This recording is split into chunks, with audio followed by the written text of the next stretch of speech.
प्यारे बच्चों, हमारे YouTube चैनल ओशियन क्लासेस में आपका स्वागत है। तो प्यारे बच्चों, सबसे पहले आज हम फिर आपको एक बार साइंस की क्लास के साथ मिलते हैं। प्यारे बच्चों, जैसा कि हमने बताया था आपको पिछले वीडियो में ऊष्मा के बारे में, हमने ऊष्मा के बारे में बताया था, ऊष्मा के मात्रक को बताया था। ऊष्मा में कई चीजें मैंने आपको बता दिए थे, अच्छे प्रश्नों को सॉल्व कराए थे। तो प्यारे बच्चों, आज हम चलते हैं ऊष्मा में। उसी के साथ दूसरा वीडियो आज का है जिसमें आज आपको हम कुछ अच्छा पढ़ाएंगे। इसमें सबसे पहले हम शुरुआत करते हैं ऊष्मीय प्रसार। शुरुआत करते हैं प्यारे बच्चों ऊष्मीय प्रसार से। सबसे पहले प्यारे बच्चों को ये जानना है थर्मल एक्सपेंशन होता क्या है।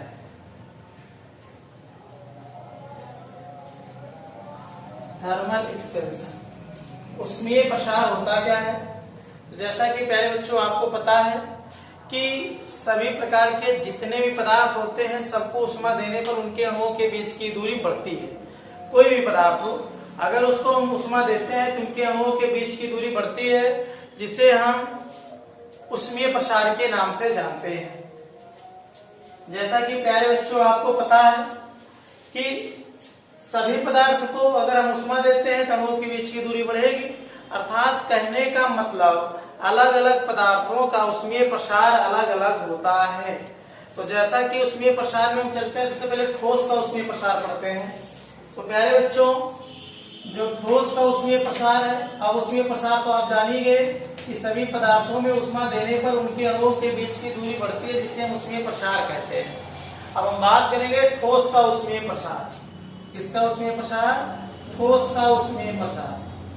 तो प्यारे बच्चों, सबसे पहले ये जान लीजिए, कोई भी पदार्थ होगा उसके लंबाई, चौड़ाई, ऊंचाई, यानी लंबाई में भी वृद्धि होगा, चौड़ाई में भी होगा, ऊंचाई में भी होगा। वही चीज हमने आपको बताया था ऊष्मीय प्रसार के बारे में। अब हम जब ठोस का पढ़ेंगे तो ठोस में ऊष्मीय प्रसार 3 प्रकार का होता है। पहला कौन सा है? तो सबसे पहले ठोस में देखिएगा आप, सबसे पहला रेखीय प्रसार गुणांक, रेखीय प्रसार। दूसरा होता है क्षेत्रीय प्रसार।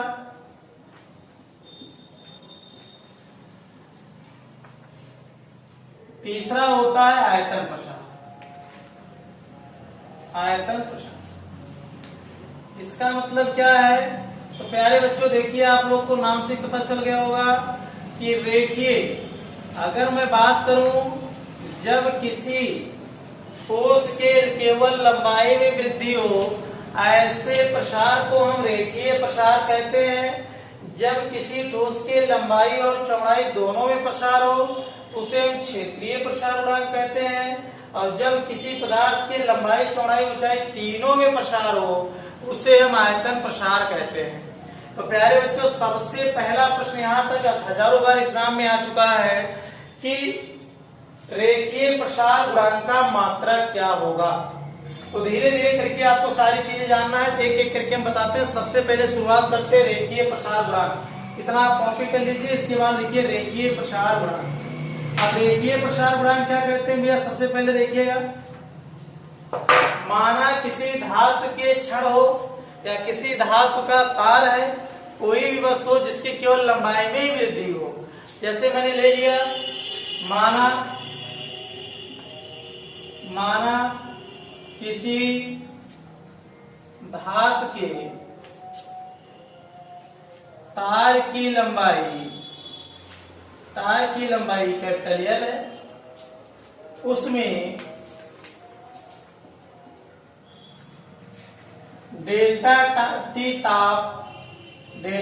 ताप वृद्धि करने पर उसकी लंबाई में डेल्टा L की वृद्धि हो जाती है, तो उस पदार्थ का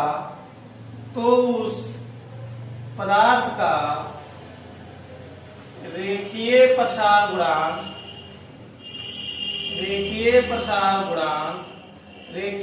गुणांक को अल्फा से लिखते हैं। तो उस पदार्थ का रेखीय प्रसार गुणांक क्या होगा?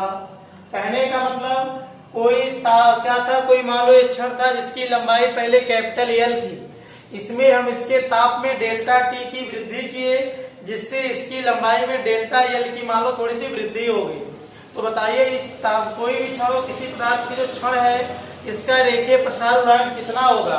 तो सबसे पहले देखिएगा डेल्टा एल बराबर इसका जो फार्मूला होता है, यानी क्या होगा आपका, सबसे पहले क्या कहते हैं, रेखीय प्रसार गुणांक अल्फा बराबर, आप देखेंगे सबसे पहले डेल्टा एल बाई एल गुणे डेल्टा टी, अर्थात लंबाई में वृद्धि।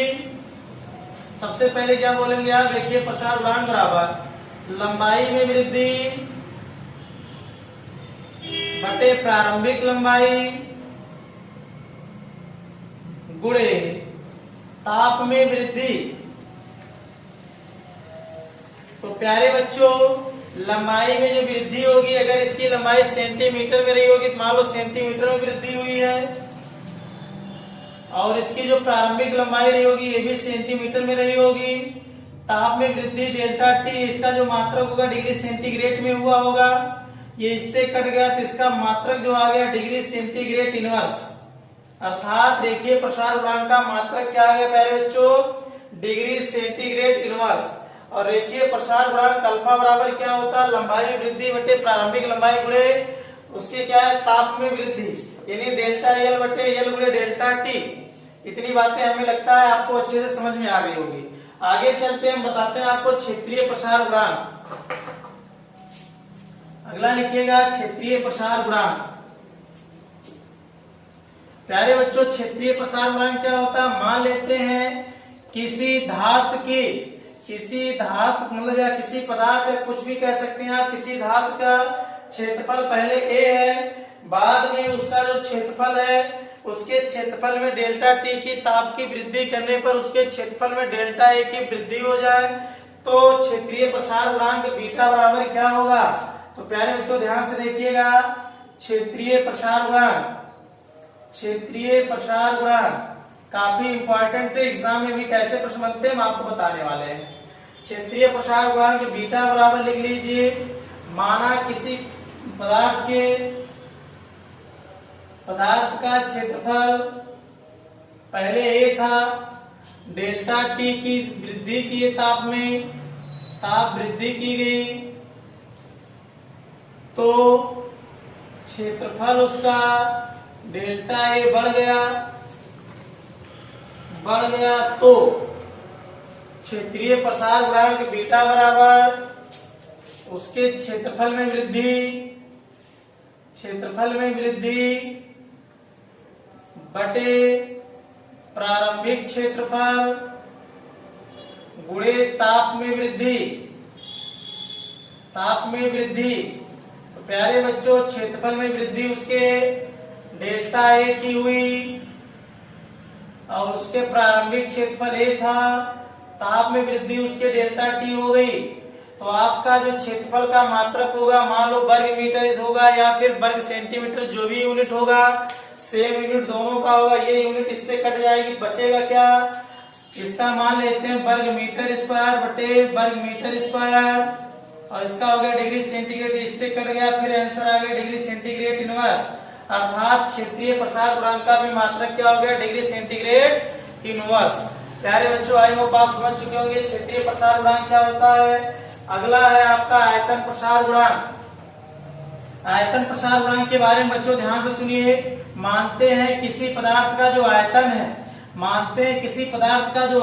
पहले बी था, कितना था प्रारंभ में, बी था, लेकिन उसके डेल्टा टी, उसमें क्या किया गया, डेल्टा टी ताप की वृद्धि किया गया, उसका जो क्षेत्रफल हो गया, उसके क्षेत्रफल में डेल्टा बी की वृद्धि हो गई, तो इस प्रकार उसका क्षेत्रीय आयतन प्रसार गुणांक क्या होगा।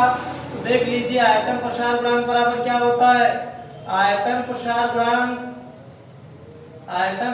गुणांक बराबर, अच्छे से देखिए, डेल्टा बी बटे बी गुणे डेल्टा टी, अर्थात ये क्या है, अब आयतन में वृद्धि है, और नीचे क्या है, प्रारंभिक आयतन है, गुणे ताप में वृद्धि है, ताप में वृद्धि है। तो प्यारे बच्चों आयतन में वृद्धि मान लो डेल्टा V की हो गई, तो इसका मात्रक जो होगा मान लेते हैं घन सेंटीमीटर हो, घन मीटर हो, कुछ भी हो सकता है।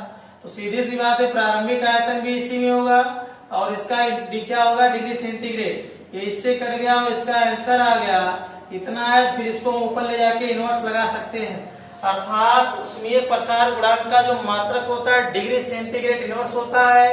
वो चाहे रेखीय प्रसार गुणांक हो, चाहे क्षेत्रीय प्रसार गुणांक हो, चाहे आयतन प्रसार गुणांक हो। और आपके सामने फार्मूला दे दिया गया।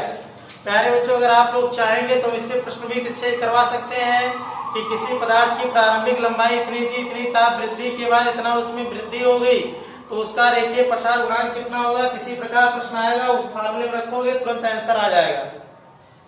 आगे चलते इसमें जो महत्वपूर्ण प्रश्न जो कंपटीशन में पूछे जाते हैं रेलवे में, तो सबसे पहले आता है आपका न्यूमेरिकल भी आएगा इसमें से, लेकिन और जो अन्य एग्जामों में पूछे जाते हैं इसमें प्रश्न पूछा जाता है रेखीय प्रसार गुणांक और क्षेत्रीय प्रसार गुणांक और आयतन प्रसार गुणांक का अनुपात कितना होता है। अर्थात प्यारे बच्चों जब पूछा जाए अल्फा बीटा गामा का अनुपात क्या होता है, तो आप बताएंगे 1:2:3। इसका मतलब है अगर किसी भी धातु का, अगर कोई धातु की क्षण है या कोई धातु है या कोई पदार्थ है, अगर उसी पदार्थ का क्षण भी है, उसी पदार्थ का कोई प्लेट भी है, उसी पदार्थ का कोई गोला भी है, अर्थात उसी जो धातु सेम है, अगर उसका रेखीय प्रसार गुणांक 1 होगा तो क्षेत्रीय 2 हो जाएगा और उसका क्या होगा आयतन 3 हो जाएगा। अर्थात समान धातु के लिए उसके अल्फा बीटा गामा का जो संबंध होता है 1:2:3 होता है। प्यारे बच्चों इस प्रकार से हमको उम्मीद है कि आप प्रसार गुणांक अच्छे से समझ चुके होंगे। अब प्यारे बच्चों इसमें से जो प्रश्न आते हैं जो आपको बताना है, जैसे कह दिया जाए एक धातु की चादर है, एक धातु की चादर है, उसमें कौन सा प्रसार होगा। पतली चादर है, रेखीय होगा कि आयतन होगा कि क्षेत्रीय होगा। तो आपका जवाब मिलना चाहिए कि कौन सा होगा, क्षेत्रीय प्रसार गुणांक होगा। एक धातु का गोला है, एक धातु के गोले में अगर ऊष्मा दी जाए तो उसमें कौन सा प्रसार होगा, आयतन होगा कि रेखीय होगा कि क्षेत्रीय होगा। तो प्यारे बच्चों उसमें क्या होगा, क्षेत्रीय प्रसार होगा। सही है, गलत जवाब। उसमें कौन सा प्रसार होगा, आयतन प्रसार होगा। प्यारे बच्चों इसके बाद पूछा जाता अगला प्रश्न है, एक धातु की चादर है, एक धातु की चादर है, उसके बीच में एक होल कर दिया गया है। चलिए नोट कर लीजिए, इंपॉर्टेंट है, कई बार एग्जामों में आ चुका है, अन्य सभी एग्जामों में आने की संभावनाएं रहती है, इसलिए देख लीजिए। सबसे पहले देखिए एक धातु की चादर है, एक धातु की चादर है, उसके बीच में होल है, बीच में क्या है, एक छिद्र है। उसके बाद क्या किया जाता है, चादर का ताप बढ़ाया जाता है, चादर का ताप क्या किया जाता है, बढ़ाया जाता है, बढ़ाया जाता है। तो छिद्र के आकार में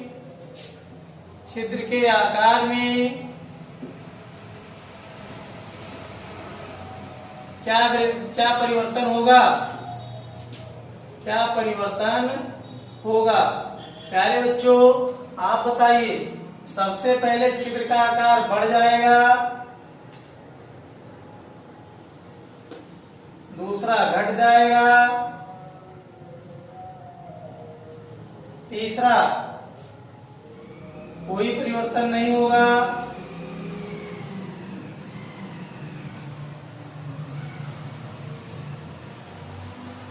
चौथा ऑप्शन है नन ऑफ दिस, इनमें से कोई नहीं।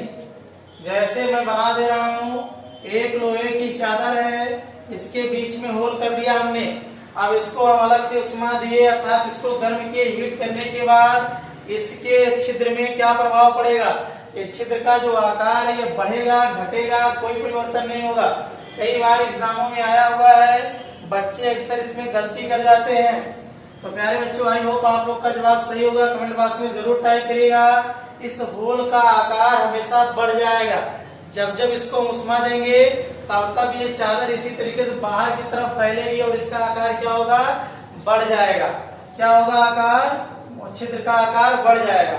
उदाहरण के लिए हम दूसरा एग्जाम्पल देते हैं, कैसे जानोगे आप? तो प्यारे बच्चों, एक एग्जाम्पल पूछा जाता है कई बार कि जो पहले बैलगाड़ियां चलती थी उसमें लकड़ी के पहिए बनाए जाते थे। तो लकड़ी के जो पहिए बनाए जाते थे उसके ऊपर लोहे की हाल चढ़ाई जाती थी। तो हमेशा क्या किया जाता था, ध्यान से सुनिएगा, जो लकड़ी का पहिया होता था, लकड़ी का पहिया, अगर लकड़ी के पहिए की परिधि मान लेते हैं 44 सेंटीमीटर या 44 मीटर या 5 मीटर, जो भी मानना हो मान लीजिए आप, कोई डिजिट आप ले लीजिए। एक लकड़ी का पहिया है, ये लकड़ी का पहिया होता था, इसकी परिधि मान लेते हैं 5 मीटर की है। इसकी परिधि कितना है इसका? 5 मीटर की इस पहिए की। इस पे ऊपर से एक लोहे का हाल चढ़ाया जाता था। उस हाल जो होता था लोहे का, उसको हम और छोटा बनाते थे। मान के चलिए वो 5 मीटर इसकी लकड़ी की परिधि थी, 4.5 मीटर की बनती थी। फिर इसको इस पर चढ़ाते कैसे थे? तो प्यारे बच्चों क्या करते थे, इसको हम गर्म करते थे। इस लकड़ी, लोहे का ये लोहा है, लकड़ी की पहिया है। हम क्या करते थे उस समय, इस हाल को हम क्या करते थे, गर्म करते थे। जब गर्म करने के बाद ये क्या होता, फैल जाता था। इसमें फैलाव यानी प्रसार होता था। प्रसार होने के बाद ये इसका आकार ग्रहण कर लेता था। पुनः ले जाकर के इस पे क्या करते, ओवरलैप करा देते थे, फिर इसको ठंडा कर देते थे। तो लकड़ी के पहिए को ये बांधे रखता था, क्योंकि ठंडा होने के बाद इसमें संकुचन होता। जब संकुचन होगा अपने पुनः अवस्था में लौटने के लिए क्या करेगा, लकड़ी के पहिए को जब क्या होगा, कस के पकड़ लेगा, जिससे क्या होगा, पहिया जल्दी से खराब नहीं होता है। तो प्यारे बच्चों, इतनी चीजें आपने देख लिया। अगला आपका उदाहरण है, आपने सुना होगा, जब हम पूछा जाए जो आपके बिजली के तार होते हैं वो किस मौसम में लगाने चाहिए। अगर पूछ लिया जाए बिजली के तार गर्मी में लगाने चाहिए, ठंडी के मौसम में लगाने चाहिए, तो प्यारे बच्चों ध्यान से दीजिएगा, आप लोग जवाब सोचिएगा। आप कह सकते हैं किसी भी मौसम में लगाया जा सकता है, बशर्ते उसमें प्रसार का ध्यान रखा जाए। जैसा कि हम आपको बता दिए, जो बिजली के तार के लगाए जाते हैं, मान लेते हैं ये 2 पोल है, अगर हम इसे गर्मी में लगा रहे हैं, प्यारे बच्चों ध्यान से देखिएगा, यही अनुप्रयोग सब पूछे जाते हैं। पूछा जाता है कि बिजली के तार ऐसे दे दिया गया, गर्मी में 2 पोल के बीच तार बांधा जा रहा है। तार को हम क्या करेंगे, काफी जो है, जो कहने मतलब ढीला बांधेंगे, काफी टाइट बांधेंगे, या फिर कैसे बांधेंगे, ऐसी कंडीशन पूछा जाए तो आपको जवाब देना है। जैसे मान लेते हैं गर्मी के मौसम में हमको इस पे तार लगाना है, तो प्यारे बच्चों जब गर्मी के मौसम में तार लगाएंगे तो ढीला लगाएंगे या काफी तना हुआ लगाएंगे, आप लोग सोच के बताइए। तो सबसे पहले प्यारे बच्चों ये ध्यान दीजिएगा आप कि गर्मी के मौसम में जो हमारा वायर होगा उसमें जितना विस्तार, यानी विस्तार का मतलब जितना फैलाव, या फिर कहना चाहे जितना प्रसार, अर्थात बिजली के वायर में जितना प्रसार होना था हो चुका है। अब इससे ज्यादा गर्मी में और प्रसार नहीं होगा, क्योंकि इस तार में रेखीय प्रसार हुआ, और रेखीय प्रसार गर्मी के मौसम में वायुमंडल में तापमान तो उतना ही है, तो इसमें प्रसार ऑलरेडी हो चुका है। इसलिए जब गर्मी के मौसम में तार लगाएंगे थोड़ा सा ढीला बांधेंगे। कैसे बांधेंगे प्यारे बच्चों, थोड़ा सा ढीला बांधेंगे। ये ढीला काहे बांधते हैं, क्योंकि जब ये गर्मी के बाद अगला मौसम ठंडी का आएगा, जब ठंडी का मौसम आएगा तो सीधी सी बात है, इस तार में क्या होगा, संकुचन होगा। भाई जो विस्तार हुआ है वो संकुचन भी होगा ना। जब वो संकुचन होगा तो सीधी सी बात है, जब इसमें संकुचन होने के बाद ये तार क्या होगा, छोटा होगा। जब छोटा होगा तो तन जाएगा, जब छोटा होगा तो क्या होगा, गर्मी में ऐसा था और ठंडी में ऐसा हो गया। ये गर्मी में था वो ठंडी में हो गया। ऐसे कंडीशन में आपके पोल या तार टूटने से बचे रह गए।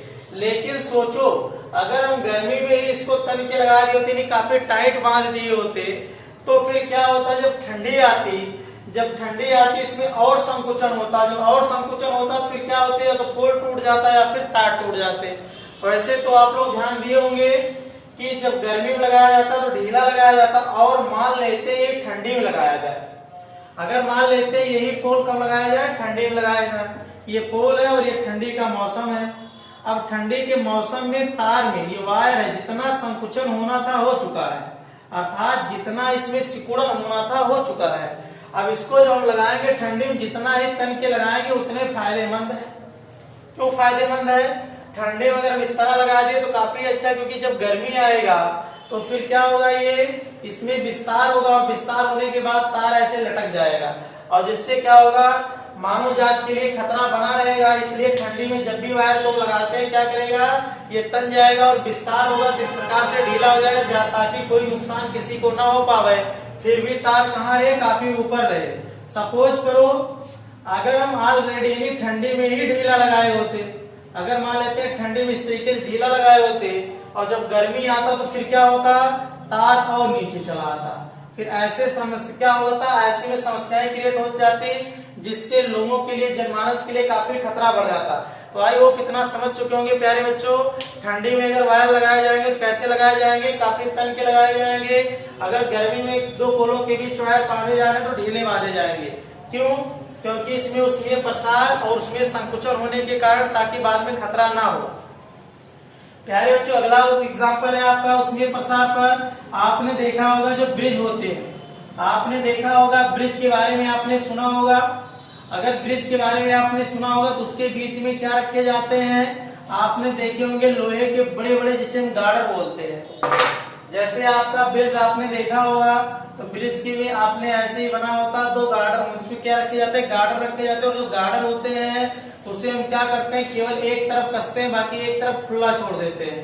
अर्थात आप इस चीज को अच्छे से समझिएगा। एग्जाम्पल अगर आ जाए कभी एग्जाम में, गलत मत करिएगा, इसलिए हम विद एग्जाम्पल बता दे रहे हैं आपको। इस पे कैसे प्रश्न बनेंगे वीडियो के अंत में भी हम 2-4 प्रश्न आपसे पूछेंगे तो आप समझ जाएंगे।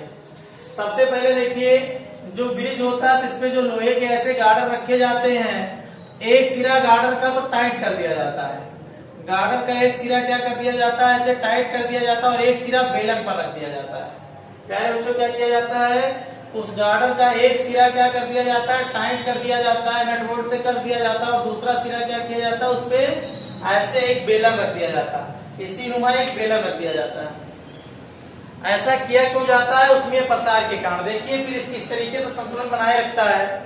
आप सोच रहे होंगे जो ब्रिज होता है जो उस पे रखने के बाद इस पे बेलन रखते हैं, एक सिरा टाइट करते हैं अर्थात नट बोल्ट से यहाँ कस देते हैं, जाम कर देते हैं और एक सिरा हम क्या कर देते हैं, छोड़ देते हैं, बेलन पे रख देते हैं और बीच में हम कुछ गैप भी कर देते हैं। कभी ध्यान दीजिएगा, आप लोग नहीं देखे होंगे, जिनको पता है तो कोई बात नहीं, जिनको पता है वो अभी आगे उनको कुछ और नया मिलेगा, जिनको नहीं पता हो ध्यान से देखें। इनके बीच में थोड़ा सा हम स्पेस छोड़ देते हैं और ये आपकी नदी है या कहीं भी हो, कोई चीजें हो तो नीचे होता है आपका, ऊपर ऐसे ब्रिज है, बीच में इनके ऊपर फिर सड़क बनाई जाती है। सड़क में ऐसा कोई खाली स्पेस नहीं छोड़ा जाता है, लेकिन इसके बीच जो गार्डर होते हैं वहां खाली स्पेस होता है। ये खाली स्पेस क्यों होता है, ध्यान से सुनिएगा। प्यारे बच्चों मान लेते हैं ठंडी का मौसम, जो आपको दिख रहा है ये ठंडी का मौसम है। ठंडी के मौसम में सेम इसी प्रकार से आपकी ब्रिज टिका हुआ था। जब गर्मी का मौसम आएगा तो सीधी सी बात है, लोहे का बना हुआ तो इसमें प्रसार होगा, लोहे का है इसमें लोहे में क्या होगा, प्रसार होगा। जब इसमें प्रसार होगा, सोचिए अगर इस सिरे को भी हम जाम कर दिए होते तो फिर क्या होता, अगर इस सिरे को भी जाम कर दिए होते और ये लोहा आप क्या होता, लोहे में प्रसार होता है, लोहा बड़ा होता, फैलता तो क्या होता, आप दिमाग लगाइए। ऐसे कंडीशन में क्या होता कि लोहे में जब प्रसार होता न इधर जा पाता न इधर जा पाता, क्योंकि दोनों तरफ अगर पिलर है दोनों बांधे रहते तो सीधी सी बात है ब्रिज क्या होता, ऐसे लटक जाता। ब्रिज क्या होता प्यारे बच्चों, लटक जाता, जिससे ब्रिज के टूटने का खतरा बढ़ जाता। क्या आपने कभी किसी ब्रिज को इस तरीके से लटकते हुए देखा है, नहीं देखा है, क्योंकि उसको बनाते समय ध्यान रखा जाता है। अर्थात कसने के बाद काफी संकट आ सकता था, लेकिन हमने जब इसको क्या किए, एक तरफ हमने जाम नहीं किया, छोड़ दिया इसको, यहाँ पे एक मैंने बेलन रख दिया, तो फिर क्या हुआ, ठंडी के मौसम में यही सिचुएशन है। गर्मी का मौसम आया, इसमें धीरे धीरे हल्का फुल्का प्रसार हुआ। जब ये प्रसार हुआ तो ये बेलन इसलिए रखा गया ताकि आराम से अपना जहां तक इसको स्थान लेना हो फैल कर ले सकता, क्योंकि काफी भारी होता है। तो प्यारे बच्चों धीरे से ये क्या करता है, बेलन पर घूम करके ये मान लेते हैं थोड़ा सा प्रसार हुआ, यहाँ तक आ गया। अब इस प्रकार से ब्रिज हमेशा सीधा बना रहेगा, किसी प्रकार से कोई खतरा नहीं बना।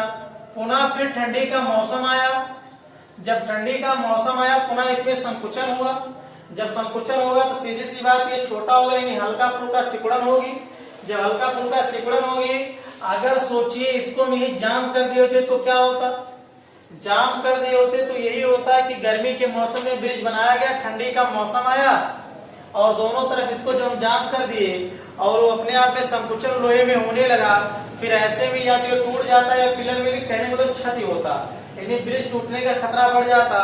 लेकिन जब यहाँ पर हमने बेलन रखा हुआ और जाम नहीं किए हुए इसको, तो आराम से बेलन पर क्या होता है घूम करके चला आता है और ठंडी के मौसम में फिर यहाँ पहुंच जाता है, जिससे ब्रिज हमेशा इसी प्रकार से संतुलन में बना रहता है। प्यारे बच्चों, आप इतना बिल्कुल समझ चुके होंगे। कभी कहा जाए कि किसी ब्रिज को बनाते समय उसके दो गार्डरों के बीच में जगह क्यों छोड़ते हैं, तो आप जवाब दोगे उसमें प्रसार के कारण।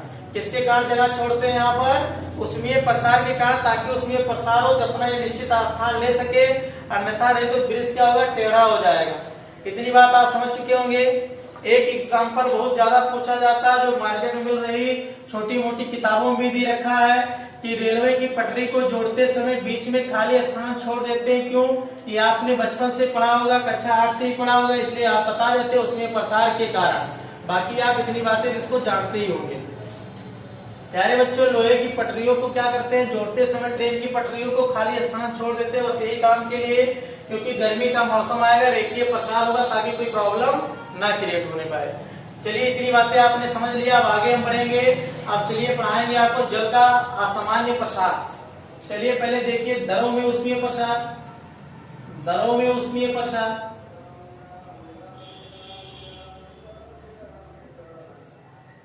प्यारे बच्चों, सभी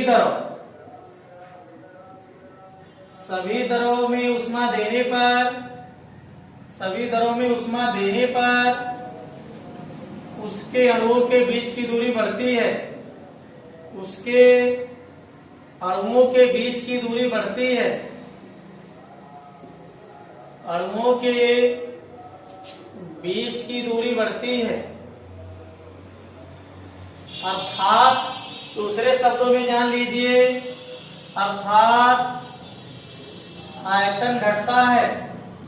सही है, आयतन बढ़ता है, अर्थात आयतन बढ़ता है और घनत्व घटता है। और घनत्व क्या होता है प्यारे बच्चों? घनत्व घटता है। कुछ समझ पाए आप कि नहीं समझ पाए? अर्थात सभी प्रकार के जो दरों होते हैं उसमें जब उष्मा, अर्थात उसको जब हम गर्म करते हैं तो उसके जो अणु पास थे, सघन थे, और जितने हम गर्म करेंगे उतने दूर दूर होने लगेंगे। सीधी सी बात है, मान लेते हैं एक गिलास में सपोज करिए 10 अणु थे, इतना कोई पात्र, इसमें 10 अणु थे। किसी दरों के कितने अणु थे? मान लो 10 अणु थे, और ये पास थे, इतना जगह घेरे हुए थे। लेकिन जब इसको हमने गर्म किया, ये अणु और दूर भागने लगे, तो यही 10 अणु दूर हो गए जब, तो क्या करेंगे? और ज्यादा स्थान लेंगे। कहने का मतलब आयतन क्या होता है? बढ़ जाता है। लेकिन घनत्व क्या होता है? डेंसिटी क्या होता है प्यारे बच्चों? घनत्व बराबर होता है द्रव्यमान बटे आयतन। कहने का मतलब जितने अणु पास होंगे उतने ही ज्यादा घनत्व अधिक होगा। अर्थात इसका घनत्व ज्यादा है, इसका घनत्व ज्यादा है। जितने अणु पास होंगे घनत्व उतने ज्यादा होगा, और धीरे धीरे अणु जब दूर हो गए घनत्व कम हो गया। कहने का मतलब जब सभी प्रकार के दरों को हम गर्म करते हैं तो उनके अणुओं के बीच की दूरी बढ़ती है, जिससे ये पता चला आयतन तो बढ़ेगा लेकिन घनत्व तो घट जाएगा। कितनी बातें समझ में आ गई आपको? लेकिन प्यारे बच्चों, आपका जो पानी है नी, जल है, ये कुछ अलग तरीके से काम करता है। यानी जल में असामान्य प्रसार होता है। जल का असामान्य प्रसार क्या, मैं आपको बताऊं। जल में ऐसा कुछ नहीं होता है, होता भी है नहीं भी होता, अर्थात जल में दोनों काम होता है। तो जल का असामान्य प्रसार हेडिंग डालिएगा, जल का असामान्य प्रसार, और अच्छे से समझा देते हैं। जल का असामान्य प्रसार, प्यारे बच्चों लिखिएगा, जल का असामान्य प्रसार। अब इसको भी आप खुद जान जाएंगे जल का असामान्य प्रसार क्यों कहा गया। क्योंकि देखिए जो जल होता है ना प्यारे बच्चों, जहां पे हमने बना दिया 0 डिग्री सेंटीग्रेड, कितना बना दिया मैंने? 0 डिग्री सेंटीग्रेड। यहाँ पे मैंने कर दिया 4 डिग्री सेंटीग्रेड, यहाँ 100 डिग्री सेंटीग्रेड। तो आप ये जानते हैं 0 डिग्री सेंटीग्रेड पे जल क्या रहा होगा? बोलिए ना, उस समय एक ऐसी कंडीशन में रही होगी, बर्फ की अवस्था में रहा होगा, है ना। जीरो पे क्या रहा होगा, ये बर्फ की अवस्था में रहा होगा। खूब ध्यान से पढ़िएगा, पढ़ाई करते समय काफी मगन होकर के काफी ध्यान से पढ़िएगा, काफी इंपॉर्टेंट एग्जाम में आता है। अच्छे अच्छे बच्चे गलत कर जाते हैं। प्यारे बच्चों, आप बिल्कुल ना गलत करने पाओ, इसलिए हम आपको काफी विस्तार से समझा देते हैं, कोई सस्पेंशन नहीं होगा इसमें, दावा है। वीडियो के अंत तक जुड़े रहिए और मेहनत से देखते रहिए। जीरो पे बर्फ क्या होगा, 0 डिग्री सेंटीग्रेड पे जल जो होगा जम के बर्फ हो गया होगा। तो देखिए, जब जीरो से इसको हम गर्म करते हैं, जीरो से क्या करते हैं, इसको हमने गर्म किया। जब इसको हम गर्म किए अर्थात इसका तापमान बढ़ने लगा, अर्थात जीरो से पानी आगे बढ़ना शुरू किया। जब जीरो से पानी आगे बढ़ना शुरू किया, जब बर्फ बना हुआ था, इसका यहाँ पर आयतन अधिक था। जल का आयतन यहाँ क्या था, जल का आयतन बर्फ की अवस्था में बहुत अधिक था, जल का आयतन अधिक था। और घनत्व क्या था प्यारे बच्चों, और घनत्व कम था। अभी हम बताएंगे ये सब हुआ क्यों, इतना ध्यान दीजिए केवल। जब पानी बर्फ बनता है तो उसका आयतन क्या होता है, काफी अधिक, यानी अर्थात कहने का मतलब अगर इतना पानी है बर्फ बनने के बाद इतना बनेगा। क्यों बनेगा, पूरी कंडीशन बताएंगे अभी। कुल मिला के इतना जानिए, जब बर्फ था तो उसका आयतन ज्यादा था, लेकिन जब बर्फ पानी बनने लगा तो धीरे धीरे पहले कम होगा, क्या होगा, लेकिन जब इधर को बढ़ाइए यानी गर्म करने लगे इस बर्फ को, यानी पिघलने लगा बर्फ, तो सबसे पहले इसका क्या घटने लगा, इसका आयतन घटने लगा, आयतन कम होने लगा, कब कम होने लगा, जब बर्फ से पानी बनने लगा। और क्या होगा, जब आयतन कम होगा तो घनत्व बढ़ने लगा, बढ़ने लगा। इसका मतलब उसके अणु पास पास आने लगे। कैसे आने लगे, पास पास आने लगे। तो सीधी सी बात, इतनी बात आप समझ गए, जब बर्फ से पानी बनने लगा तो बर्फ क्या होगा, सिकुड़ने लगा, यानी पानी सिकुड़ने लगा, आयतन कम होने लगा, घनत्व बढ़ने लगा। इतनी बात समझ गए। और जब ये 4 डिग्री सेंटीग्रेड पर पहुंच गया, खूब ध्यान सुनिएगा, जब ये जीरो से कहा पहुंच गया प्यारे बच्चों, 4 पर, तो बर्फ को यानी पानी को जितना सिकुड़ना था वो सिकुड़ लिया, अर्थात सबसे कम आयतन हो गया, यानी सबसे कम आयतन। सबसे कम आयतन जल का कब होता है, 4, यानी यहां से सिकुड़ना शुरू हुआ था पानी, और जितना उसकी कैपेसिटी थी कि सिकुड़ जाए उतना वो सिकुड़ चुका, जितना संकुचन होना था पानी में हो गया, अर्थात सबसे कम आयतन कितने पे होता है, 4 डिग्री सेंटीग्रेड पे। जब खूब सिकुड़ चुका है ये, तो इसमें क्या होगा, घनत्व क्या होगा, सबसे ज्यादा, और घनत्व सबसे क्या हो जाता है प्यारे बच्चों, सबसे अधिक हो जाता है। अर्थात 4 डिग्री सेंटीग्रेड पर घनत्व सबसे अधिक होता और आयतन कम हो गया। इतनी बातें तो सबको समझ में आ गई। जब जल बना, बर्फ जो है जल बनना शुरू हुआ तो सिकुड़ना शुरू हुआ, और जैसे 0 से 4 पर पहुंचा, सिकुड़ के एकदम कम हो गया और घनत्व एकदम ज्यादा हो गया। लेकिन जैसे फिर ये 4 से कहां पहुंचेगा, 5 पहुंचेगा, 6 पहुंचेगा, 7 डिग्री सेंटीग्रेड पहुंचेगा। अब इसमें काम उल्टा होने लगा। काम उल्टा क्या होने लगा, आयतन यानी पानी फिर विस्तार होने लगा, आयतन बढ़ने लगा, आयतन क्या होने लगा, बढ़ने लगा। अर्थात जैसे जैसे 4 के बाद फिर 5, 6, 7, 8 पर पहुंचा, पानी फिर फैलने लगा। यानी बर्फ से जब पानी बनने लगा तो पहले सिकुड़ा, 4 तक सिकुड़ गया, 4 के बाद जैसे 5, 6 पहुंचा फिर फैलने लगा, फिर क्या होने लगा, फैलने लगा, यानी आयतन बढ़ने लगा। और घनत्व क्या होने लगेगा, घनत्व घटने लगा। इतना समझ में आ गया सबको। अर्थात अब 4 के बाद पानी को जितना गर्म करते हुए हम जाएंगे, पानी उतने ज्यादा इसमें दूर दूर होंगे, उतने ज्यादा आयतन बढ़ता जाएगा, घनत्व उतने ज्यादा घटता जाएगा। प्यारे बच्चों, हमें लगता है कि आप अच्छे समझ चुके होंगे। इसी को जल का असामान्य प्रसार कहा जाता है। इसीलिए इसे जल का क्या कहा जाता है, असामान्य प्रसार कहा जाता है। और एक बात नोट करिए, सभी प्रकार के जो ठोस होते हैं अपने दरों में डूब जाते हैं। नोट करो प्यारे बच्चों, सबसे पहले लिखिए, सभी ठोस अपने दरों में डूब जाता है। अपने दरों क्या करता भैया, डूब जाता है। लेकिन बर्फ जल में तैरता है। इतनी बातें समझ में आई। इसका मतलब क्या है, जितने ठोस होते हैं जब उसके लिक्विड फॉर्म में आप उसको ले जाएंगे, लोहा है अपने लिक्विड फॉर्म में डूब जाएगा। सभी पदार्थ अपने लिक्विड फॉर्म में डूब जाते हैं, सभी ठोस। लेकिन जो जल है इसका लिक्विड फॉर्म क्या होता है, बर्फ का लिक्विड फॉर्म जल होता है, और जल का जो सॉलिड फॉर्म होता है क्या होता है, बर्फ होता है। तो जो बर्फ होता है जल पे देखिए तैर के दिखाता है। इसका मतलब क्या है, इस पॉइंट को नोट करिएगा, बर्फ को छोड़ करके, जल को छोड़ करके सभी ठोस अपने दरों में क्या करते हैं भैया, डूब जाते हैं। इतनी बातें आप समझ चुके होंगे, हमें लगता है काफी अच्छे से आप जान चुके होंगे। अगर अच्छे से जान चुके होंगे, अगर वीडियो अच्छा लगेगा तो कमेंट बॉक्स में जरूर टाइप करिएगा, वीडियो को लाइक करिएगा, शेयर करिएगा और चैनल को सब्सक्राइब करिएगा, ताकि अच्छे से अच्छे आपको प्रश्न हम देते रहें। प्यारे बच्चों, हम चलते हैं बर्फ के पास।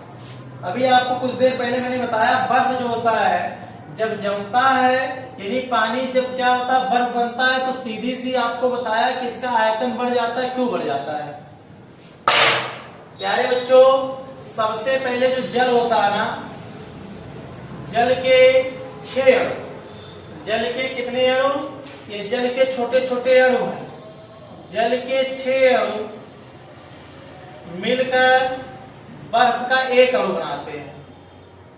मिलकर क्या बनाते हैं, मिलकर बर्फ का एक अणु बनाते हैं।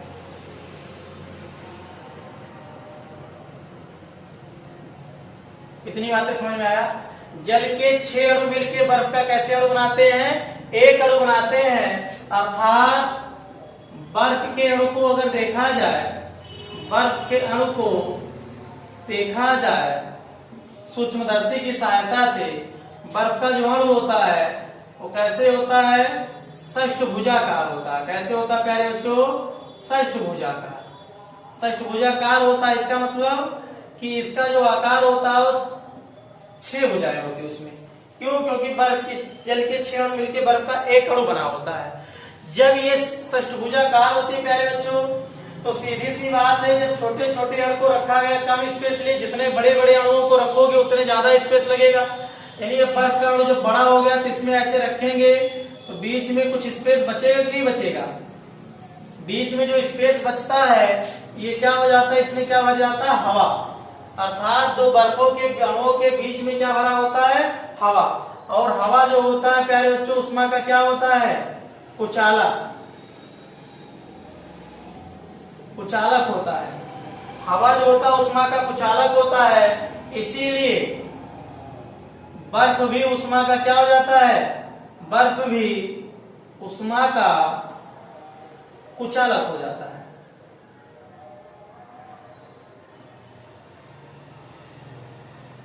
हमें लगता है आप अच्छे से समझ चुके होंगे। इतनी बातें समझ में आई। जल के 6 अणु मिलकर के बर्फ का एक अणु बनाते हैं, इसलिए बर्फ के अणुओं की आकार षष्ठभुजाकार होता है। और क्या होता है, बर्फ के 2 अणुओं के बीच हवा भर जाता है, जिससे बर्फ उष्मा का क्या हो जाता है, कुचालक हो जाता है, क्योंकि हवा भी उष्मा का कुचालक होता है। इतनी बातें को आपने समझा होगा। अब एक प्रश्न और पूछता है, अर्थात 9 लीटर अगर जल है, 9 लीटर जल है तो कितना बर्फ बनेगा, कितना बर्फ बनेगा, तो कितना बताओगे आप, 10 लीटर। अर्थात लीटर जो होता है वो घन सेंटीमीटर, 1000 घन सेंटीमीटर, और 1 लीटर होता है, लीटर की जगह पे हम लिख सकते हैं 9000 घन सेंटीमीटर। अगर बर्फ है तो कितना बर्फ बनेगा, तो 10,000 घन सेंटीमीटर। अर्थात इतना जल कितना बनेगा, इतना बनेगा। अच्छा, अगर हम बर्फ को जल में डुबोते हैं, बर्फ को जल में डुबाने पर क्या होता है, तो प्यारे बच्चों लिखिएगा 9/10 भाग डूब जाता है, डूब जाता है, और 1/10 भाग तैरता है। बहुत इंपॉर्टेंट प्रश्न है, हजारों बार एग्जामों में आ चुके हैं, ध्यान से आप देखते चलिएगा। अर्थात बर्फ को जब जल में डुबोते हैं तो क्या होता है, 9/10 भाग डूब जाता है और 1/10 भाग तैर कर दिखाता है। इतनी बातें समझ गए सब लोग। आगे बढ़ते हैं। पूछा जाता है एक गिलास में पानी भरा हुआ था, उसमें बर्फ डाल दिया गया, अर्थात एक गिलास था उसमें कुछ पहले पानी था, उसमें लाके फिर बर्फ डाल दिया गया। अब पानी पूरा क्या है, पूरा गिलास पानी से भरा है, उसमें बर्फ तैर रही है। अब आपसे प्रश्न पूछा जाता है कि बर्फ पिघलने के बाद पानी का जलस्तर घटेगा या बढ़ेगा, तो क्या बताएंगे आप? तो बर्फ पिघलने के बाद पानी का जलस्तर वही पुराना रहेगा। इतनी चीजें आप ध्यान से देखिएगा और मेहनत के साथ पढ़ते रहिएगा। प्यारे बच्चों, इसके आगे हम चलते हैं, कुछ अच्छे अच्छे प्रश्न पूछे जाते हैं। जैसे अगला प्रश्न है, ठंडी के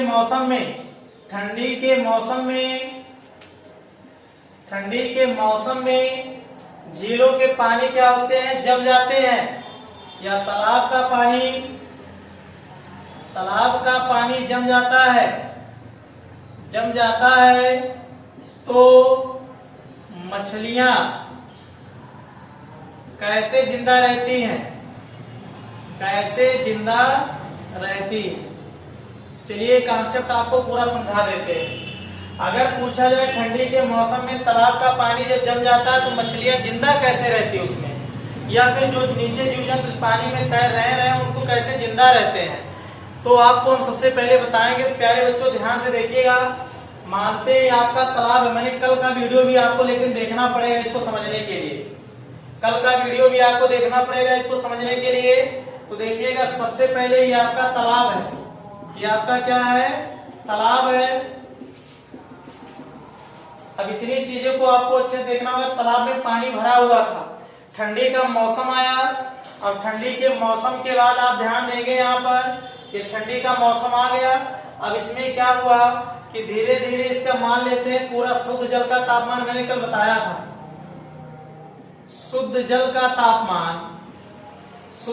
तापमान मैंने बताया था कल 14.5 डिग्री सेंटीग्रेड से 15.5 डिग्री सेंटीग्रेड, क्योंकि पिछले वीडियो में था, ये आपको बताया गया होगा।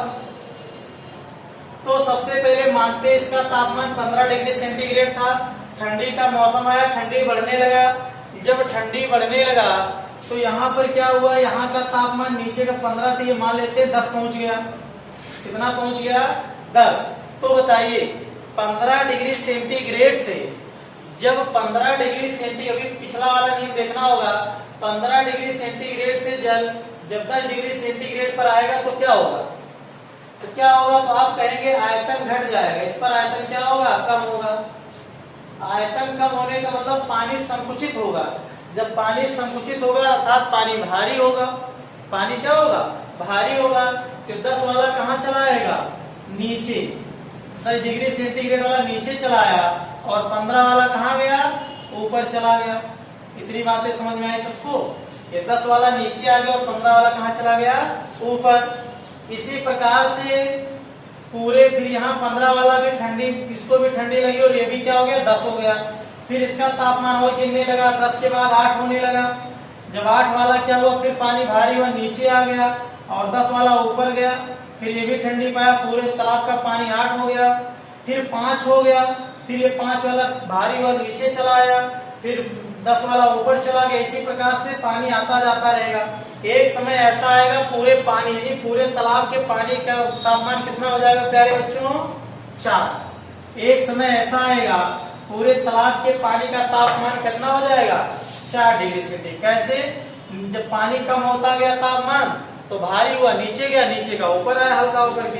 इस प्रकार से पूरे तालाब के पानी का तापमान कितना पहुंच गया, 4। अब और ठंडी बढ़ी, अर्थात इसका पानी का तापमान 5-2 डिग्री सेंटीग्रेड हो गया। कितना हो गया प्यारे बच्चों, 2। जब आपको मैंने बताया था 4 डिग्री सेंटीग्रेड के बाद जैसे ये बर्फ बनने लगता है तुरंत पानी क्या शुरू हो जाता है, फैलना। फैलने का मतलब क्या होता है कि वो फैलने लगा, यानी कम पानी ज्यादा पानी बन गया। इसका मतलब क्या हुआ, पानी हल्का हो गया।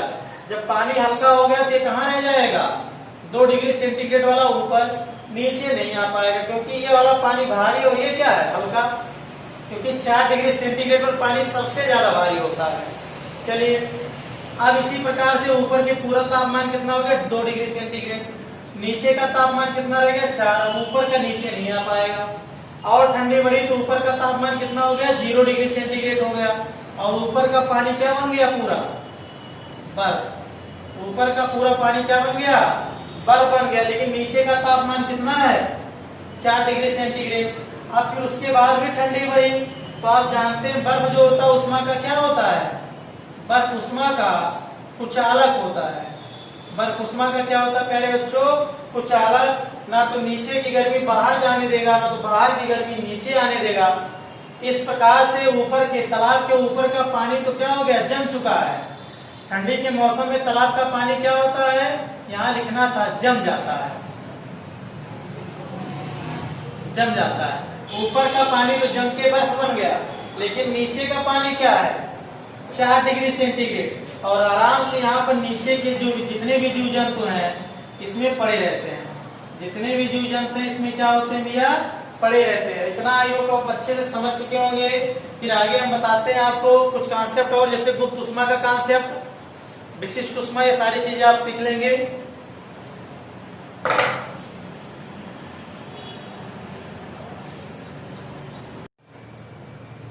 प्यारे बच्चों, हम आपको अब बताएंगे विशिष्ट उष्मा। विशिष्ट उष्मा क्या होता है, सबसे पहले देखिएगा, अगर हम विशिष्ट उष्मा की बात करें, किसी पदार्थ का 1 ग्राम, आप लिख सकते हैं किसी पदार्थ का, चाहे जो पदार्थ हो, किसी पदार्थ का 1 ग्राम द्रव्यमान, 1 ग्राम द्रव्यमान का तापमान 1 डिग्री सेंटीग्रेड बढ़ाने के लिए आवश्यक उष्मा की मात्रा, आवश्यक उष्मा की मात्रा उस पदार्थ की विशिष्ट उष्मा कहते हैं। नोट कर लीजिए, विशिष्ट उष्मा कहते हैं। प्यारे बच्चों, क्या सीखा आपने कि अगर हम कहें किसी पदार्थ का 1 ग्राम द्रव्यमान का तापमान 1 डिग्री सेंटीग्रेड बढ़ाने के लिए आवश्यक उष्मा की मात्रा को हम क्या कहते हैं, उसकी विशिष्ट उष्मा। प्यारे बच्चों, विशिष्ट उष्मा से अगर मैं बात करूं तो विशिष्ट उष्मा को यस से लिखते हैं, यस बराबर Q बटे m डेल्टा T। इसका मतलब यस क्या है, स्पेसिफिक हीट, विशिष्ट उष्मा। यस क्या है, विशिष्ट उष्मा। Q क्या है, अगर मैं बात करूं कैलोरी, इसका मात्रक होगा द्रव्यमान, और इसका मतलब होगा डिग्री सेंटीग्रेड, ताप में वृद्धि। अगर हम बात करें विशिष्ट उष्मा का मात्रक क्या आ गया प्यारे बच्चों, कैलोरी, द्रव्यमान का मात्रक ग्राम, अंश सेल्सियस, या फिर कह सकते हैं कैलोरी प्रति ग्राम डिग्री सेंटीग्रेड। ये आपका विशिष्ट उष्मा का मात्रक हो गया। विशिष्ट उष्मा क्या होता है, कोई पदार्थ हो, मान लेते हैं लोहा है। अभी देखिएगा कई एग्जांपल इसमें हम देने वाले हैं। मान लेते हैं लोहा है, इसका 1 ग्राम, इस लोहे का 1 ग्राम द्रव्यमान का तापमान 1 डिग्री सेंटीग्रेड बढ़ाने के लिए जितना इसमें उष्मा देनी होगी, ये इसकी क्या होगी, विशिष्ट उष्मा होगी। और जिस पदार्थ की विशिष्ट उष्मा जितने ज्यादा होगी वह पदार्थ उतने देर में गर्म होगा और वो पदार्थ उतने देर में ठंडा होगा। और जिस पदार्थ की विशिष्ट उष्मा सबसे कम होगी वो पदार्थ उतने जल्दी गर्म होगा और उतने जल्दी क्या होगा, ठंडा होगा। जैसा कि आप जानते होंगे विशिष्ट उष्मा के बारे में आप जान लिए, इसका मात्रक जान लिए, इसका फार्मूला जान लिए, इसकी परिभाषा जान लिए।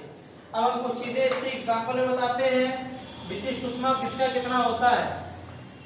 तो प्यारे बच्चों, अगर हम दरों की बात करें तो लिख लो, दरों में सबसे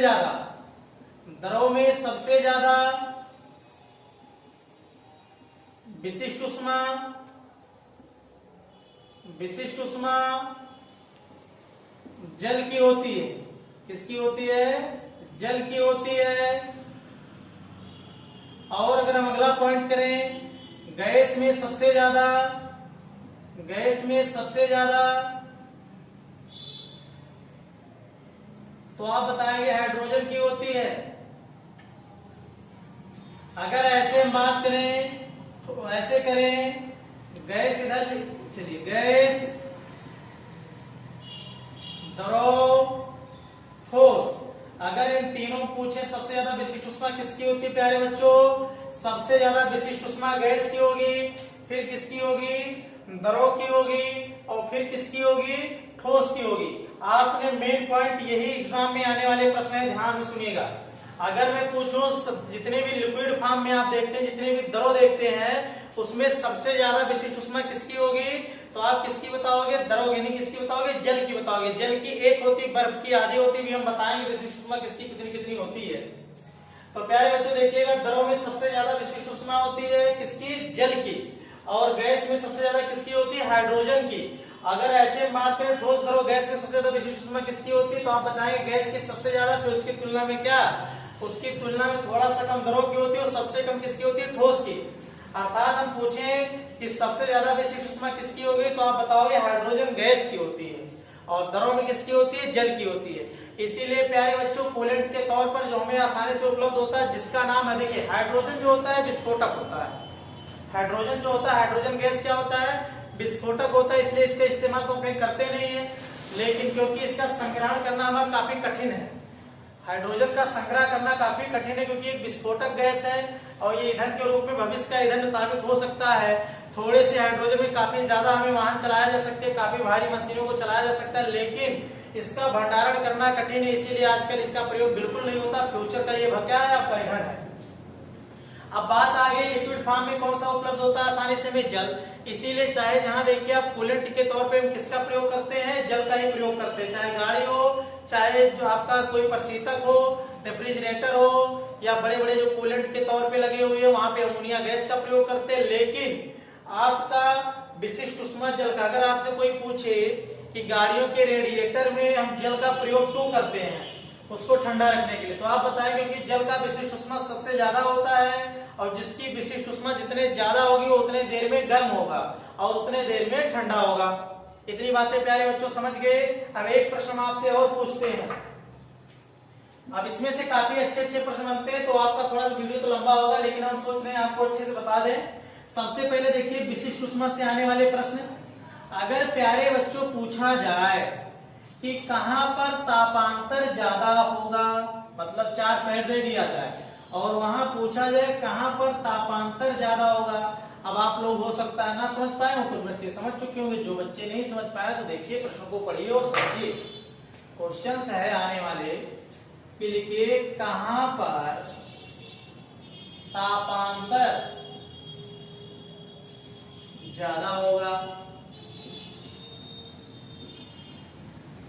चलिए पहला ऑप्शन मुंबई, दूसरा ऑप्शन दिल्ली, तीसरा ऑप्शन जयपुर,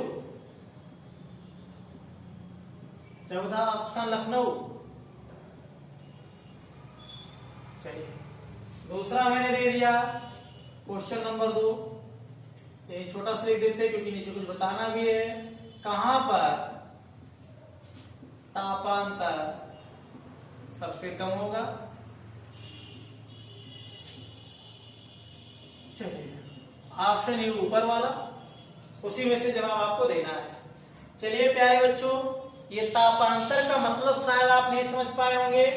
तो तापांतर का मतलब ये होगा कहां पर तापों के बीच अंतर कम होता है। जैसे आपने देखा होगा, अपने यहाँ आपने फील किया होगा, रातें ठंडी होती है, दिन गर्म होता है, तो दिन और रात के बीच तापांतर ज्यादा हो गया ना। अगर रात में आपको ठंडी लगी और दिन में गर्मी लगी, इसका मतलब क्या है, आपके यहाँ का तापांतर बिल्कुल ज्यादा है। आने वाले समय में गर्मी का मौसम है तो टेम्परेचर 43-45 पहुंच गया, ठंडी का मौसम है टेम्परेचर 5 पहुंच गया, अर्थात तापांतर ज्यादा है ना। गर्मी और ठंडी के बीच का तापांतर ज्यादा है कि नहीं है, बहुत ज्यादा है। तो ऐसा कौन सा शहर होगा जहां पे तापांतर ज्यादा है, और ऐसा कौन सा शहर होगा जहां पे तापांतर सबसे कम है। तो प्यारे बच्चों, जिसका विशिष्ट ऊष्मा यानी सबसे पहले अगर देखिए जो आपका जयपुर है, कहां पे, राजस्थान में है।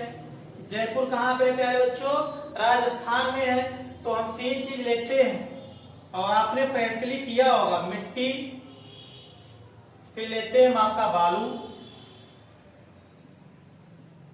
और यहाँ पे लेते हैं बालू मतलब रेत, और यहाँ पे हम क्या लेते हैं, जल लेते हैं। आपने एक्चुअली देखा होगा, आपने अगर गर्मी के मौसम में 12 बज रहे हो, काफी धूप हो, सूर्य का प्रकाश तीनों पड़ रहा हो, तीनों एक समान रखे हो, जिसके आसपास नहर वगैरह होगा वो गए होंगे तो वहां बालू भी मिलती है, मिट्टी भी मिलती है, पानी भी मिलती है। प्यारे बच्चों, एक ही समय पर अगर तीनों आपको उपलब्ध हो तो सबसे ज्यादा गर्म कौन होता है दोपहर के मौसम में? सबसे ज्यादा गर्म कौन होगा? तो आप देखे होंगे क्या होता है, बालू गर्म होता है। सबसे ज्यादा बालू क्या होता है, गर्म होता है। कब? दोपहर को। दोपहर को सबसे ज्यादा कौन गर्म होगा? सबसे ज्यादा बालू गर्म होगा, फिर मिट्टी गर्म होगी, और सबसे कम क्या गर्म होगा? जल। तभी तो हम गर्मियों के मौसम में जल से नहाते हैं खूब। तालाब में नहाने का मतलब क्या है? क्योंकि तालाब जो होता है उतना गर्म नहीं होता पानी, जबकि उसके आसपास की जो मिट्टियां होती है और गर्म होती है, जो आसपास में रेत पड़े होते हैं और गर्म हो जाते हैं। इसका मतलब दोपहर में बालू बहुत गर्म होगा। अब इतना गर्म क्यों हो गया? क्योंकि इसकी विशिष्ट ऊष्मा कम है, ये बहुत जल्दी गर्म हो गया, पल भर में गर्म हो गया, पल भर में भी देखिए ठंडा भी हो जाएगा। अब रात के 12 बजे जाइए तो रात के 12 बजे देखेंगे कौन सबसे ज्यादा ठंडा है? बालू बहुत ठंडा है, मिट्टी उससे थोड़ा सा कम ठंडा है, और जल अभी हल्का हल्का गर्म ही है। कहने का मतलब क्या है? जल को मैंने देखा बहुत देर में गर्म हुआ और बहुत देर में क्या हुआ? ठंडा हुआ। अर्थात जहां जल पाया जाएगा वहां पर तापांतर ज्यादा नहीं होगा, क्योंकि इसको उष्मा दोगे धीरे धीरे तो क्या होगा? बहुत धीरे धीरे गर्म होगा, तो ताप बढ़ नहीं पाया। और रात में बहुत धीरे धीरे ठंडा होगा, अर्थात बहुत ताप घट नहीं पाया। इसका मतलब जहां जल ज्यादा होगा वहां तापांतर सबसे कम होगा। तो चलिए बताइए कहां पर तापांतर सबसे कम होगा? तो आप तुरंत बताओगे मुंबई के आसपास समुद्र है, अर्थात कहां पर? दिए गए शहरों में, मुंबई में। प्यारे बच्चों, कहां तापांतर ज्यादा होगा? तो जहां पर रेत होगा, क्योंकि रेत की विशिष्ट ऊष्मा कम है, मिट्टी की थोड़ी उससे ज्यादा, और जल की सबसे ज्यादा होती है विशिष्ट ऊष्मा। कितना होता है? 1। तो प्यारे बच्चों इतनी बात समझ गए। अगर पूछा जाए कहां पर तापांतर ज्यादा होगा तो क्या बताएंगे आप? जयपुर में। पूछा जाए कहां तापांतर कम होगा, दिए गए शहरों में से कहां पर? मुंबई में, जहां जलीय होगा, जहां ज्यादा जल होगा। तो प्यारे बच्चों इतनी बात आप समझ गए। तो आगे हम चलते हैं, लिखिए विशिष्ट ऊष्मा। जल की विशिष्ट ऊष्मा 1 होती है। जल की कितनी होती है प्यारे बच्चों? जल की विशिष्ट ऊष्मा लिख लीजिए, सबसे ज्यादा क्या होती है? विशिष्ट ऊष्मा 1 होती है। 1 कैलोरी प्रति ग्राम अंश सेल्सियस। बर्फ की लिख लीजिए 1/2 होती है। बर्फ की कितनी होती है? 1/2 कैलोरी प्रति ग्राम डिग्री सेंटीग्रेड। नोट कर लीजिए। आपने देखा जल की 1 होती है और बर्फ की कितनी होती है? आधी होती है। प्यारे बच्चों, एल्कोहल की अगर हम बात करें, अगर कहें एल्कोहल की कितनी होती है तो कितना बताओगे आप? एल्कोहल की देख लीजिए। अगर हम बात करें एल्कोहल की कितनी होती है तो एल्कोहल का विशिष्ट ऊष्मा कितना होता है प्यारे बच्चों? 0.6 होता है। कितना होता है? 0.6 होता है। तारपीन के तेल का कितना होता है? नोट कर लीजिए। तारपीन के तेल का होता है 0.4 होता है। अभी हमने बालू की बात किया, बालू का लिख लीजिए 0.2 होता है लगभग। इतना कैलोरी प्रति ग्राम डिग्री सेंटीग्रेड, इतना आपने समझ लिया होगा। अगर हम कहें लोहा का कितना होता है तो क्या बताओगे आप? लोहा, पीतल, शीशा, इन सब का कितना होता है? तो लोहा का प्यारे बच्चों बहुत कम होता है, 0.11 होता है। शीशा देखे होंगे आप, शीशा का नियर अबाउट 0.2 होता है। इस प्रकार से इतना कैलोरी प्रति ग्राम होता है, ग्राम सेल्सियस होता है विशिष्ट ऊष्मा। इतनी बातें तो आपने अच्छे से समझ लिए होंगे। अब आगे हम चलते हैं, विशिष्ट ऊष्मा की बात बता देते हैं आपको। ऊष्माधारिता अगला टॉपिक है, ऊष्माधारिता।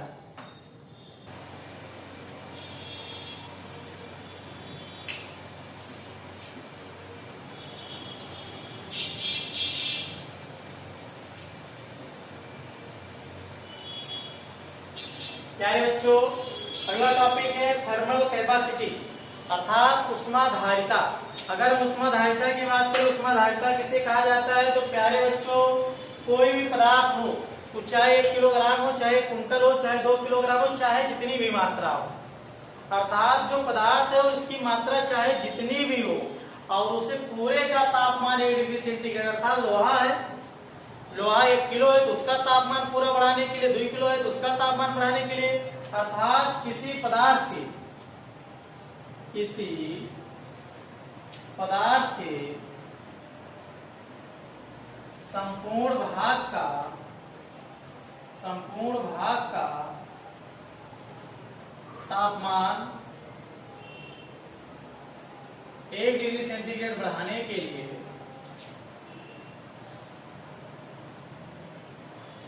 आवश्यक उष्मा की मात्रा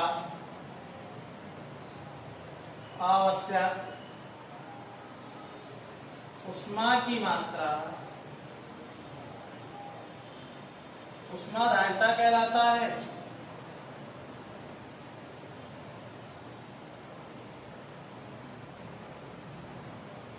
इसको W से लिखते हैं, W बराबर Q बटा डेल्टा T। Q जो है दी गई उष्मा और ये आपका डिग्री सेंटीग्रेड तापमान है, विशिष्ट उष्मा है। इतनी चीजें आपने सीख लिया। अर्थात उष्माधारिता क्या होता है, W बराबर Q by delta T। Q को हम किससे लिखेंगे आप पता होगा, आप लिख सकते हैं कैलोरी या जूल, ऐसे SI मात्रक लिखते हैं, जूल प्रति डिग्री सेंटीग्रेड, जूल प्रति डिग्री सेंटीग्रेड इसका मात्रक हो गया। एक पॉइंट बहुत इंपॉर्टेंट है, नोट में नोट कर लीजिएगा, विशिष्ट उष्मा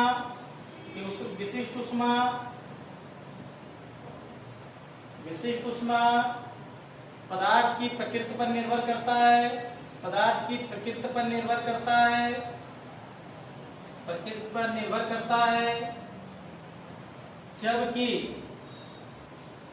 जबकि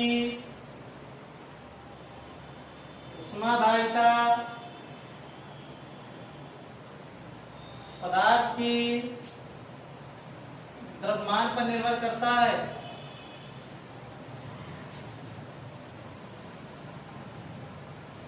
प्यारे बच्चों, जितनी बातें आपको बताई गई उष्मा से रिलेटेड, आपको पार्ट नंबर 1, पार्ट नंबर 2 अर्थात दोनों वीडियोज अगर आप देख लेते तो आने वाले एग्जामों में आपको कोई प्रॉब्लम नहीं होगी, आप उष्मा के अधिक से अधिक प्रश्नों को हल कर ले जाएंगे। हमने पहले वीडियो में जो भी बताया था उष्मा के बारे में, आप उसको अच्छे से लर्न कर लीजिए। और वीडियो नंबर 2 यानी पार्ट नंबर 2 को भी आप उष्मा के अच्छे से देख लेंगे। अगर पढ़ लेते हैं आप railway, SSC, TET, super TET किसी भी एग्जाम को आप क्वालिफाई आसानी से कर सकते हैं, अर्थात उष्मा को कोई भी समस्या नहीं आएगी। आप, हमें लगता है आप अच्छे से समझ चुके होंगे। प्यारे बच्चों, मिलेंगे कल अगले वीडियो में। जय हिंद।